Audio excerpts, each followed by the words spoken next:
আছি আমি রাসেল। আশা করছি আপনারা সবাই ভালো আছেন, ভালোর দলে আছেন। আমিও ভালো আছি, ভালোর দলে আছি। আর ভূত.com 5 বছরে পদার্পণ করলো, জন্মদিন, সেই উপলক্ষে চলছে বিশেষ আয়োজন। আজকেও আমরা সিফাত আলমের আরও একটি ঘটনা আপনাদের পড়ে শোনাবো। আশা করছি ভালো লাগবে আপনাদের। চলুন কথা না বাড়িয়ে সরাসরি চলে যাই আমাদের আজকের ঘটনায়। আসসালামু আলাইকুম রাসেল ভাইয়া ও প্রিয় লিসেনার্স, কেমন আছেন আপনারা? আশা করছি আপনারা সকলেই আল্লাহর রহমতে ভালো আছেন এবং সুস্থ আছেন। আমি মোহাম্মদ সিফাত আলম আজ আপনাদের সামনে হাজির হয়েছি নতুন একটি ঘটনা নিয়ে। আজকের ঘটনাটি আমার বন্ধুর খালাতো বোনের সাথে ঘটে যাওয়া একটি ঘটনা। ঘটনাটি বেশ অন্যরকম। আশা করছি আপনাদের কাছে ঘটনাটি ভালো লাগবে। ঘটনায় যাবার আগে আমি রাসেল ভাইয়ের কাছে অনুরোধ করছি, ঘটনার ভেতরে অনিচ্ছাকৃত কোনো ভুল ত্রুটি থাকলে দয়া করে তা ক্ষমা সুন্দর দৃষ্টিতে দেখবেন। আসসালামু আলাইকুম, আমি সোহান। আজকের এই ঘটনাটি আমাকে বলেছে রাইসা, আমার খালাতো বোন। রাইসার ভাষাতেই আমি ঘটনাটি বর্ণনা করছি। আমি রাইসা, বর্তমানে আমার বয়স 37 বছর। আজ আমি আমার জীবনের একটি ভয়ঙ্কর অভিজ্ঞতার কথা আপনাদের সাথে শেয়ার করতে চলেছি, যা ঘটেছিল যখন আমার বয়স কেবলমাত্র 12 বছর। ছোটবেলায় আমার মনে নানা রকম আজগুবি চিন্তা ভাবনা আনাগোনা করত। আমি ভাবতাম মানুষের জীবনে ভালো খারাপ কত কিছুই না ঘটে। যদি আমি কোনোভাবে জানতে পারতাম আমার ভবিষ্যতে কি আছে বা কি ঘটতে চলেছে আমার জীবনে, তাহলে কত ভালোই না হতো। ছোটবেলা থেকেই আমি আমার ভবিষ্যৎ আর আমার ভাগ্য সম্পর্কে জানার জন্য প্রবল আগ্রহী ছিলাম। আমি প্রায়শই এমন কিছু কাজ করতাম যা অবশ্যই ইসলাম বহির্ভূত। এসব আমি এখন জানি, কিন্তু তখন এসব আমার মাথায় আসতো না। আমি নানা প্রকার জ্যোতিষীদের কাছে হাত দেখাতাম। কয়েকবার তোতা পাখির মাধ্যমেও নিজের ভবিষ্যৎ জানার চেষ্টা করেছিলাম। এছাড়াও ট্যারোট কার্ডের সাহায্যে আমি অনেক কিছুই করেছি, কোনো কিছুই বাদ রাখিনি। যদিও আমাদের ইসলাম ধর্মে এ ধরনের কর্মকাণ্ড নিষিদ্ধ, তবুও আমি আমার আগ্রহের কারণেই এসব করতে এক প্রকার বাধ্য হয়ে গিয়েছিলাম। আমি জানতাম না যে এই পাগলামি আমাকে কোন বিপদের দিকে ঠেলে দিবে। নিজের ভাগ্য জানার জন্য আমি নিজ হাতে নিজের ভবিষ্যৎ নষ্ট করে চলেছি, এই ব্যাপারে বিন্দুমাত্র কোনো ধারণা ছিল না আমার। আমার বাবা তখন একটি সরকারি চাকরি করতেন। তার চাকরির সুবাদে প্রায়ই তাকে বদলি হয়ে নানান শহরে স্থানান্তরিত করা হতো। এতে বাধ্য হয়ে আমাদেরও বাবার সঙ্গে এক শহর থেকে অন্য শহরে চলে যেতে হতো। একবার বাবার ট্রান্সফার যখন যশোরে হলো, তখন সরকারিভাবে আমাদের একটি বাড়ি বরাদ্দ দেয়া হলো। সাধারণত সরকারি যে কোয়ার্টারগুলো বসবাসের জন্য বরাদ্দ করা হতো, সেই বাড়িগুলো ছিল বেশ পুরাতন আর অগোছালো। আমার পরিবারের সদস্য ছিল আমার মা, বাবা এবং আমার 2 ভাই আর আমি। আমরা সকলেই নতুন বাড়িতে পৌঁছালাম এবং পরিষ্কার পরিচ্ছন্নতার কাজ শুরু করলাম। অনেক দিন বন্ধ থাকায় বাড়িটির ভেতরের অবস্থা ছিল একেবারে শোচনীয়। বাড়ি পরিষ্কার করে সেই রাতে আমরা সবাই ক্লান্ত হয়ে যাই, আর তাই কোনো রকমে রাতের খাবার শেষ করে যে যার রুমে চলে যাই আর নিশ্চিন্ত মনে ঘুমিয়ে পড়ি। বাড়ি সাজানো বাদে কয়েকদিন কোনো রকম কাজকর্ম ছাড়াই আমাদের দিন কেটে যায়। বাবা আমাকে এখানকার নতুন একটি স্কুলে ভর্তি করিয়ে দেন। শুরু হয় কর্মব্যস্ত জীবন। স্কুল থেকে আমি একাই বাসায় ফিরে আসতাম। মা আমাকে সকালে দিয়ে আসলেও নানান কাজের জন্য তিনি আমাকে নিয়ে আসতে পারতেন না। প্রতিদিনের মতো একটি দিন আমি স্কুল থেকে বাসায় ফিরছি। হঠাৎ রাস্তার ধারে এক বৃদ্ধ ব্যক্তিকে কিছু বই বিক্রি করতে দেখি। কাকতালীয়ভাবে আমি তার পাশ দিয়ে অতিক্রম করছিলাম। হঠাৎ তার সাজিয়ে রাখা বইগুলোর দিকে আমার চোখ পড়ল। বইগুলোর দিকে তাকাতেই একটি বইয়ের ওপরে আমার চোখ আটকে গেল। এ যেন মেঘ না চাইতেই বৃষ্টি। বৃদ্ধের সাজিয়ে রাখা বইগুলো থেকে একটি বই দেখতে পেলাম। বইটির শিরোনাম ছিল, আপনি কি আপনার ভবিষ্যৎ জানতে চান? আমার চোখে এক ধরনের আলো জ্বলে উঠল এবং আমি তার কাছে গিয়ে সেই বইটি হাতে তুলে নিলাম। সে আমার দিকে আর চোখে কিছুক্ষণ তাকিয়ে রইল আর বলল, এই বই নাকি আমার মতো ছোট মানুষের জন্য নয়। আমি এক প্রকার জোরাজুরি করেই তার কাছ থেকে বইটি কিনে ফেললাম। নিজের পকেট খরচ থেকে বাঁচানো বেশিরভাগ টাকাই আমার চলে গেল সেই বই কিনতে, কিন্তু তবুও আমার কোনো প্রকার আফসোস ছিল না। বইটি নিয়ে বাসায় এসে আমি নিজের ঘরে চলে গেলাম। সেদিন রাতে খাবার পর সবাই যে যার রুমে চলে গেলে আমি বইটি বের করে পড়া শুরু করলাম। আমি কেমন যেন সম্মোহিত হয়ে গিয়েছিলাম বইটি পড়ার সময়, আর তাই আমি একটানা বইটি পড়তে লাগলাম। বইটি নিজের ভবিষ্যৎ আর নিজের ভাগ্য সম্পর্কে জানার উপায় বলে দিয়েছিল, কিন্তু এতে যে পদ্ধতিগুলো লেখা ছিল তা ছিল আমার জন্য একেবারেই নতুন। সেখানে একটি আমলের কথা বলা হয়েছিল, যে কেউ এই আমলের মাধ্যমে চাইলে নিজের ভবিষ্যৎ দেখতে পাবে। যদি কেউ নিজের ভবিষ্যৎ জানতে চায় তাহলে তাকে একটানা 1 সপ্তাহ ধরে এই বইটির আমল করতে হবে। বইয়ে লেখা ছিল যে ব্যক্তি এই আমল করবে তার স্বপ্নে তাকে ভবিষ্যৎ দেখানো হবে। আমার মনে হচ্ছিল যেন আমার কাছে আজ ঈদের দিন।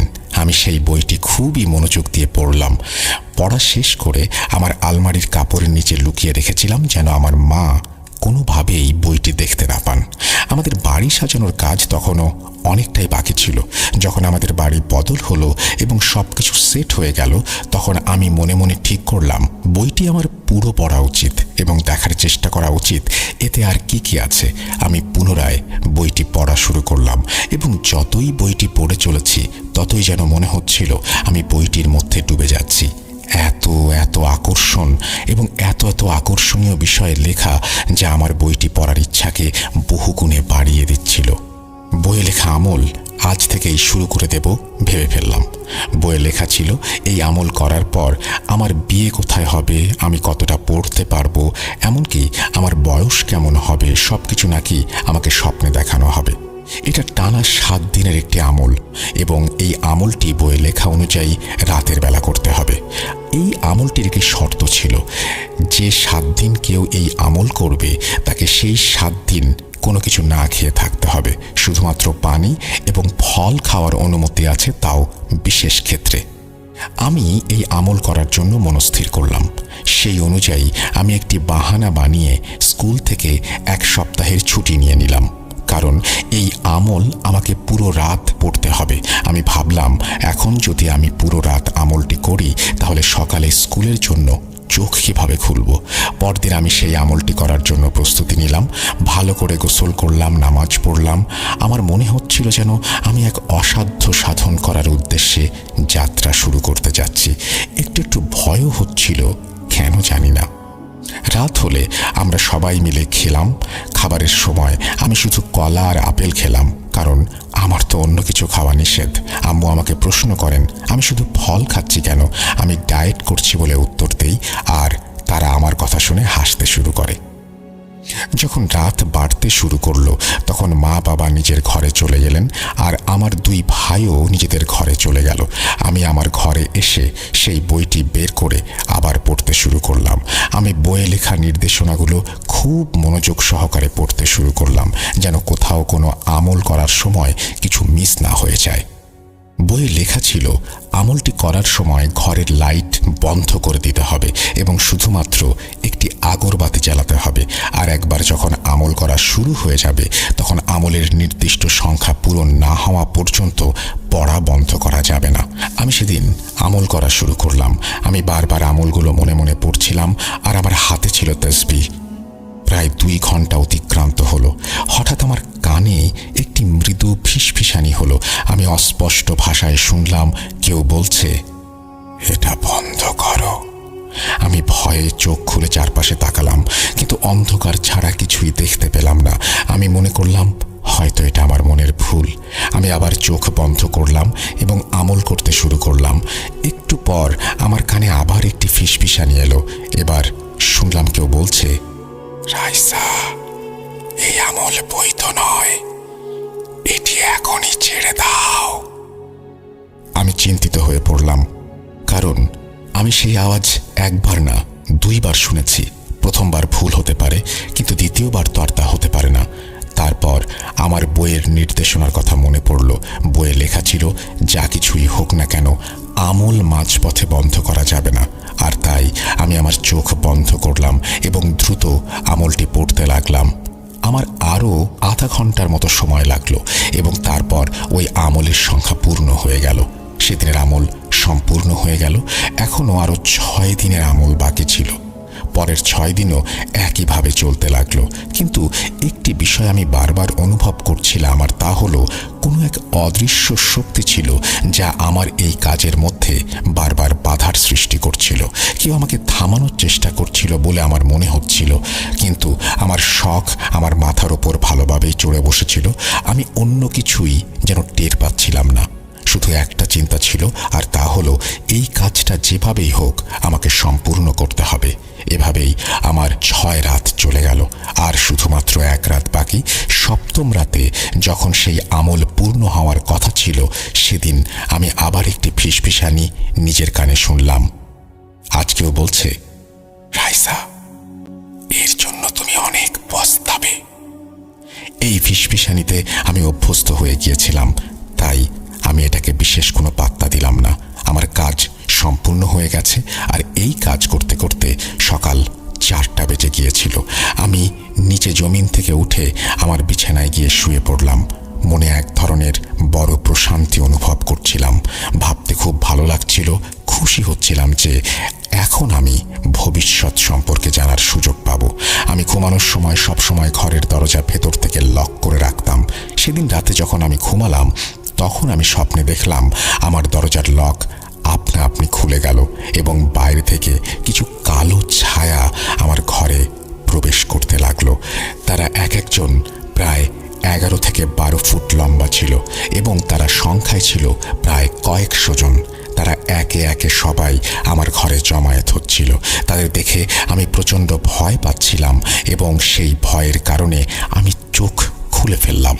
চোখ খোলার পর আমি নিজের অবস্থা দেখে নিজেই চমকে গেলাম। আমার সামনেই আমি ছায়া দেখতে পাচ্ছিলাম। আমি ঘেমে নিয়ে একাকার হয়ে গিয়েছিলাম। আমি ঠিক কি দেখেছি, ঠিক দেখেছি নাকি ভুল দেখেছি জানি না। স্বপ্ন আমার উপর এত বেশি প্রভাব ফেলেছিল যে আমি ভয়ে কাঁপছিলাম। ঘড়ির দিকে নজর দিলাম, তখন রাত প্রায় 3টা বেজে চলেছে। আমি বিছানা থেকে উঠে পানি পান করতে যাবার জন্য যখন দরজার লক খুলতে হাত বাড়ালাম, তখনই বুঝতে পারলাম লক আগে থেকেই খোলা। এই অবস্থা দেখে আমি আরও চমকে উঠলাম। আমি খুব ভালো করে মনে করতে পারি আমি রাতে লক করেই ঘুমিয়েছিলাম। আমার জীবনে এমন কোনো রাত নেই যে আমি লক লাগাতে ভুলে গিয়েছি। এখন যদি কেউ এটা আমার ভয়ের কারণে ভুল ভাবছি বলে মনে করে, তাহলে আমি বলবো ঘুমানোর আগে আমি 4-5 বার লক লাগিয়েছি কিনা চেক করতাম। ধরে নিলাম প্রথম রাতে আমি হয়তো ভুলই করেছিলাম, কিন্তু এর পরের দিন আবার আমি ঘুমানোর আগে 4-5 বার লক চেক করেছিলাম। লক লাগানোই ছিল, কিন্তু আবার রাত 12টার সময় আমার একই ধরনের স্বপ্ন আমি দেখতে পাই। ঘুম ভাঙে, এবারও আমি দরজার লক খোলা অবস্থায় পাই। হঠাৎ করেই আমার মাথায় গতকাল রাতের সেই স্বপ্নের কথা চলে এলো, যেখানে স্বয়ংক্রিয়ভাবে দরজার লক খুলে গিয়েছিল এবং 11 থেকে 12 ফুটের ছায়া আমার ঘরে প্রবেশ করেছিল। এই মুহূর্তে আমি অনেক বেশি ভয় পেয়ে গিয়েছিলাম, কিন্তু পরে নিজেকে সাহস দিলাম এই বলে যে রাতে আমি ক্লান্ত ছিলাম আর হয়তো লক লাগাতে ভুলে গিয়েছিলাম। যদিও এটা শুধুমাত্র নিজেকে সাহস দেয়া ছাড়া আর কিছুই ছিল না, কারণ আমি কয়েকবার লক চেক করেছিলাম। তাই আজ নিজেকে বুঝ দিয়ে এই ভয়টা মাথা থেকে ঝেড়ে ফেললাম এবং ঘুমিয়ে পড়লাম। সকাল হলেই বাইরে চলে গেলাম।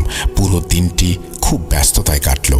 ইউনিফর্মও রেডি করতে হয়েছিল, কেননা পরের দিন স্কুলে যেতে হবে, আর স্কুলের জন্য বাড়ির কাজও করতে হয়েছিল। সেদিন রাতে যখন আবার ঘুমাতে গেলাম, তখন আমার মনে হচ্ছিল আজ রাতে হয়তো আমাকে এমন একটি স্বপ্ন দেখানো হবে যা আমার ভবিষ্যৎ সম্পর্কে আমাকে জানাবে। বেশ আশা নিয়েই আমি ঘুমানোর প্রস্তুতি নিলাম। সেই রাতে আমি লকটা 4-5 বার চেক করলাম, কিন্তু যে স্বপ্নটি এলো তা আগের স্বপ্নের মতোই ছিল। স্বপ্নে দেখলাম বড় বড় ছায়াগুলো আমার বিছানার চারপাশে দাঁড়িয়েছিল আর আমাকে অপলক দৃষ্টিতে দেখছিল। দিনের পর দিন সেই একই স্বপ্ন চলতে থাকে। একদিন স্বপ্নে দেখলাম ছায়াগুলোর মধ্যে একজন তার আঙুল দিয়ে লকের দিকে ইশারা করলো। মনে হচ্ছিল যেন সে আমাকে কিছু দেখাতে চাইছে। আমি লকের দিকে তাকালাম, লক বন্ধই ছিল। তারপর সেই ছায়া আরেকটি ইশারা করলো, আর সেই ইশারা করতে না করতেই আমার দরজার লকটা আপনা আপনি খুলে গেল। যেই দরজার লকটা খুলে গেল, সাথে সাথে আমার চোখও খুলে গেল। আমি ঘড়ির দিকে তাকালাম, তখন সকাল 7টা বাজে। আমার শরীর এখনো আতঙ্কের কারণে কাঁপছে। এই আতঙ্ক বহুগুণে বেড়ে গেল যখন আমি দরজার লকের দিকে তাকালাম। আজও লকটি খোলা ছিল। রাতে দেখা সেই পুরো স্বপ্ন আবার আমার চোখের সামনে চলে এলো। মনে হচ্ছিল যেন এমন কোনো সৃষ্টি আমার আশেপাশেই ছিল যা নিজের অস্তিত্বের প্রমাণ দিতে চাইছিল। সে প্রমাণ করতে চাইছিল আমি যা স্বপ্নে দেখছি তা আসলে স্বপ্ন নয়, এবং এর সবই সত্যি, এবং সত্যিই ঘটে চলেছে যা আমাকে স্বপ্নের মাধ্যমে দেখানো হচ্ছে। সেদিনটি আমি খুব কনফিউজড ছিলাম। আমি নানাবিধ ভাবনায় ডুবেছিলাম এবং সেই স্বপ্নকে বোঝার চেষ্টা করছিলাম, কিন্তু কোনো কুল কিনারা করতে পারছিলাম না। আমার মনে হচ্ছিল আমি তো ভবিষ্যৎ দেখার চেষ্টা করছিলাম, কিন্তু আমাকে এসব কি দেখানো হচ্ছে। ওই রাতে আমি একা ঘুমোতে ভয় পাচ্ছিলাম, আর তাই আমি আমার ছোট ভাইকে বললাম সে যেন আজ আমার সাথে ঘুমায়। তার বয়স তখন 7 কি 8 বছর। সে আমার কথায় আমার পাশেই শুয়ে পড়ল। রাতে আমি স্বপ্ন দেখলাম আমার ভাই বিছানা থেকে উঠল এবং বাইরে চলে গেল। কিছুক্ষণ পর যখন সে ফিরে এলো, তার হাতে ছিল একটি ছুরি। সেই ছুরি দিয়ে সে আমার উপরে হামলা করতে শুরু করলো। আমি সেদিন রাতে চিৎকার করে উঠলাম এবং পাগলের মতো চারপাশে দেখতে লাগলাম। ঘুম থেকে উঠে আমি দেখি আমার ভাই তখনও আমার পাশেই ঘুমোচ্ছে। আমি কিছুটা স্বস্তি পেলাম, কিন্তু যখনই আমার নজর সাইড টেবিলের দিকে পড়ল, তখন সেখানে সেই ছুরিটি ছিল যা আমার স্বপ্নে আমার ভাইয়ের হাতে আমি দেখেছিলাম। আমি ভাইকে একটু ধাক্কা দিলাম দেখার জন্য সে জেগে আছে কিনা, কিন্তু সে গভীর ঘুমে আচ্ছন্ন। সেদিন পুরো রাত আমি ভয়ে ভয়ে না ঘুমিয়ে কাটালাম। সকালে আমি আমার ভাইকে জিজ্ঞেস করলাম, তুমি কি কাল রাতে ঘুম থেকে জেগে বাইরে গিয়েছিলে? সে উত্তরে বলল, না আপু, আমি বাইরে কিভাবে যাব? আমি তো দরজার লকই খুলতে পারি না।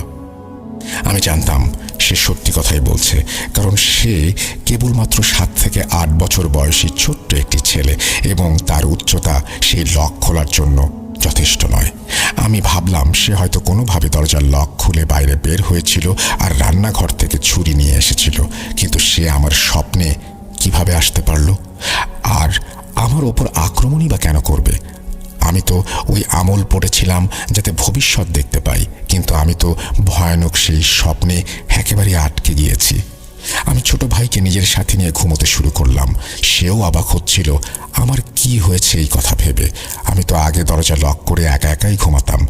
বাবা মাও বারবার জিজ্ঞেস করছিলেন আমি কেন ভাইকে নিয়ে ঘুমাচ্ছি, কিন্তু আমি কিছুই উত্তর দিতে পারিনি। যদি বাবা মা আমার করা আমল আর স্বপ্নের ব্যাপারে জানতে পারতেন, তবে তারা বুঝতে পারতেন আমি কেন ভাইয়ের সাথে ঘুমাচ্ছি। সেক্ষেত্রে নতুন এক বিপদ ছাড়া আর কিছুই হতো না।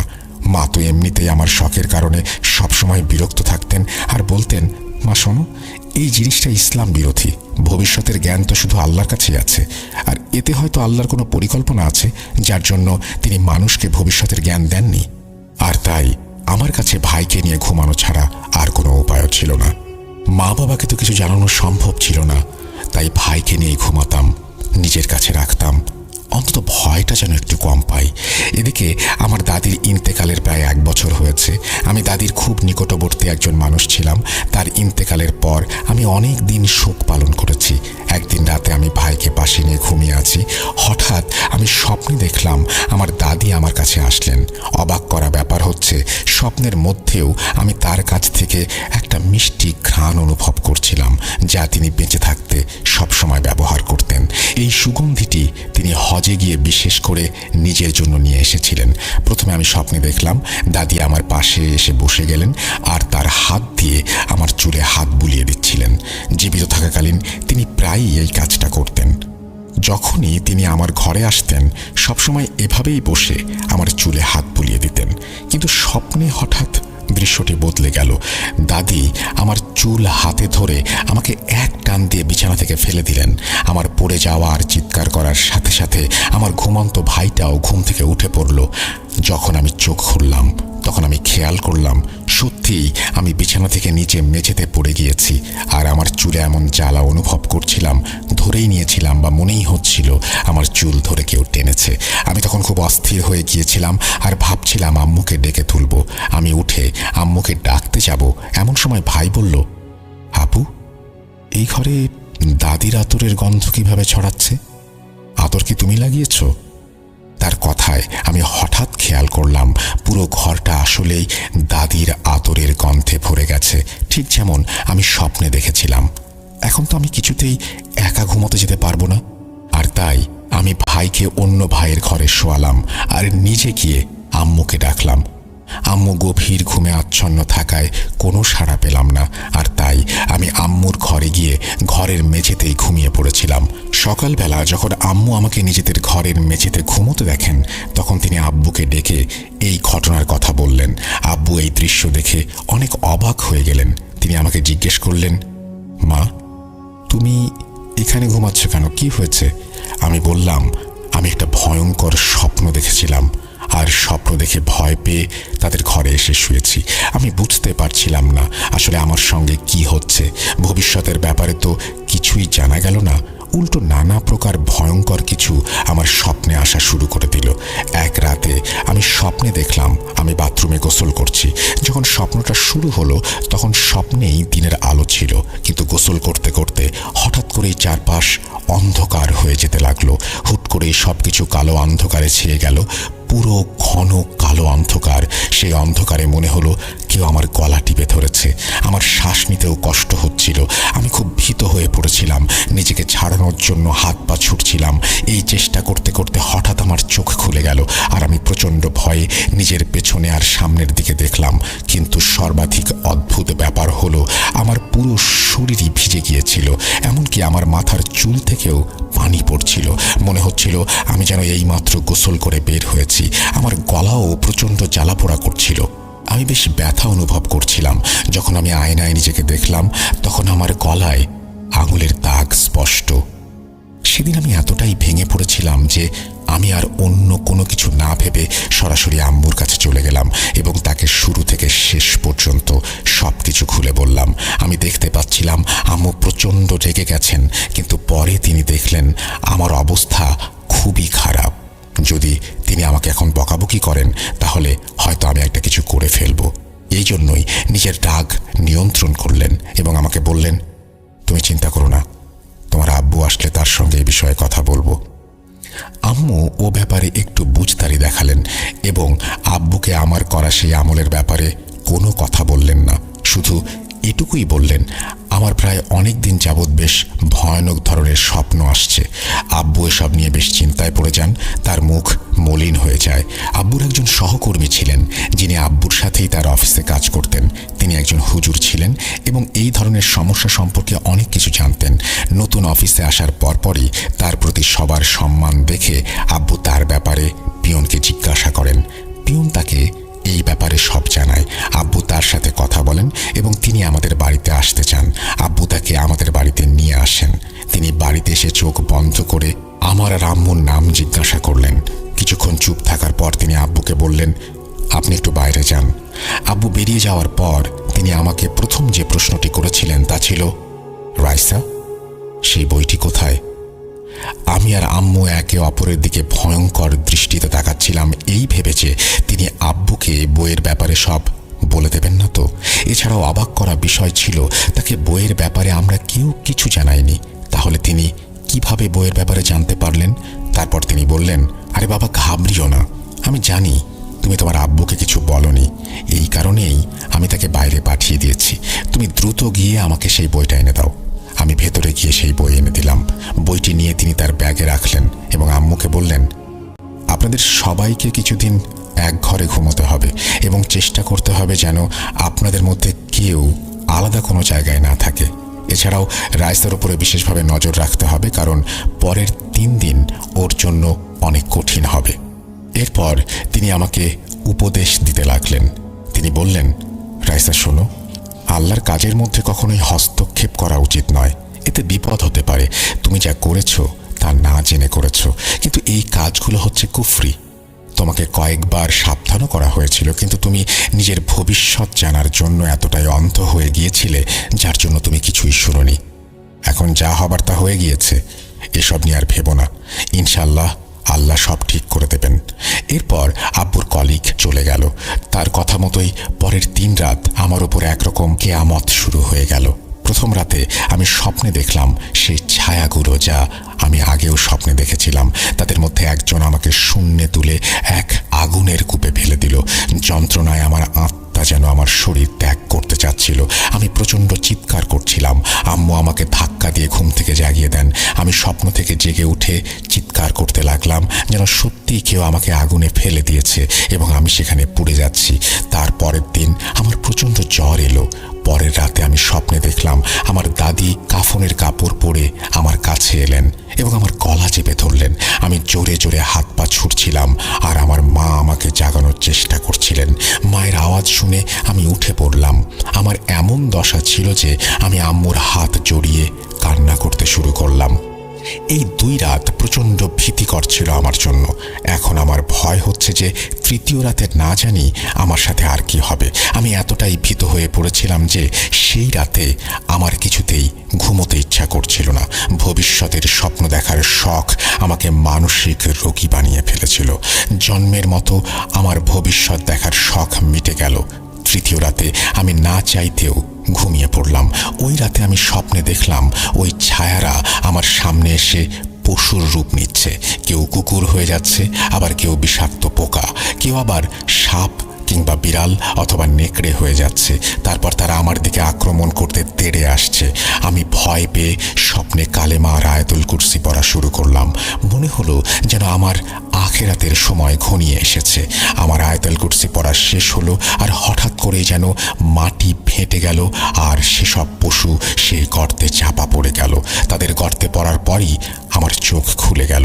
সেই রাতে আমি যখন স্বপ্ন থেকে জেগে উঠেছিলাম, তারপর আমি কেন জানি না আর কোনো ভয় পেলাম না। আমার কোনো কিছুর জন্য আর আতঙ্ক অনুভব হচ্ছিল না। শরীর বেশ হালকা লাগছিল। চতুর্থ দিন আব্বুর কলিগ আবার বাসায় এলেন এবং আমাকে শাবাশি দিতে লাগলেন। আম্মু যখন তার কাছে বিস্তারিত জানতে চাইলেন, তখন তিনি শুধু একটি কথাই বললেন। তিনি বললেন, সেই দিন আমি আপনাকে কিছু বলিনি, কিন্তু আপনার মেয়ের বেঁচে থাকার সম্ভাবনা 1%-এরও কম ছিল। আর এর কারণ সে শয়তানি আমল পড়েছে। এর ফলে ওর শুধুমাত্র একটা নয়, বরং হাজার হাজার সমস্যা তৈরি হয়ে গিয়েছিল। হাজার হাজার শয়তান ওর পিছু নিয়েছিল। আর বিশ্বাস করুন, আমি নিজেও অবাক হচ্ছি এই ভেবে যে সে এখনো কিভাবে বেঁচে আছে। আল্লাহর কাছে শুকরিয়া আদায় করুন, তিনি এই বিপদ থেকে আপনার মেয়েকে উদ্ধার করেছেন। তারপর আব্বুর কলিগ আব্বুকে বললেন, যত বেশি সম্ভব সদকা দিতে হবে আর যে কোনো পরিস্থিতিতে নামাজ চালিয়ে যেতে হবে। আজ প্রায় 22 বছর পরেও এই ঘটনা এখনো আমার স্পষ্ট মনে আছে। আমি আজও এসব নিয়ে ভাবলে কাঁপতে শুরু করি। যদি আব্বুর বন্ধু আমাদের আল্লাহর পক্ষ থেকে উসিলা হয়ে না আসতেন, আমাদের সাহায্য না করতেন, সেই ছায়াগুলো আমার সাথে কি করত। কিন্তু আল্লাহর দরবারে কোটি কোটি শুকরিয়া যে তিনি আমাকে চরম বিপদের হাত থেকে রক্ষা করেছেন। আমি একটি ব্যাপার ভালোভাবেই বুঝতে পেরেছি, আর তা হলো আল্লাহ প্রদত্ত নিয়মের বাইরে কখনোই যেতে নেই। এতে যেমন আল্লাহ অসন্তুষ্ট হন, তেমনি মানুষের জীবনে নেমে আসে কঠিন আযাব। আমি এই ঘটনা থেকেই এই শিক্ষা লাভ করেছি। সবাই ভালো থাকবেন। আসসালামু আলাইকুম। এই বলে সোহান তার খালাতো বোন রাইসার ঘটনাটি শেষ করে। কেমন লাগলো আপনাদের আজকের ঘটনা? আপনাদের কাছে ঘটনাটি ভালো লাগলেই আমার রাত জেগে ঘটনা লেখা সার্থক হবে। খুব দ্রুতই ফিরে আসব নতুন কোনো ঘটনা নিয়ে, নতুন কোনো এপিসোডে। ততদিন পর্যন্ত সবাই ভালো থাকুন, সুস্থ থাকুন এই কামনা করে আজকের মতো বিদায় নিচ্ছি। আল্লাহ হাফেজ।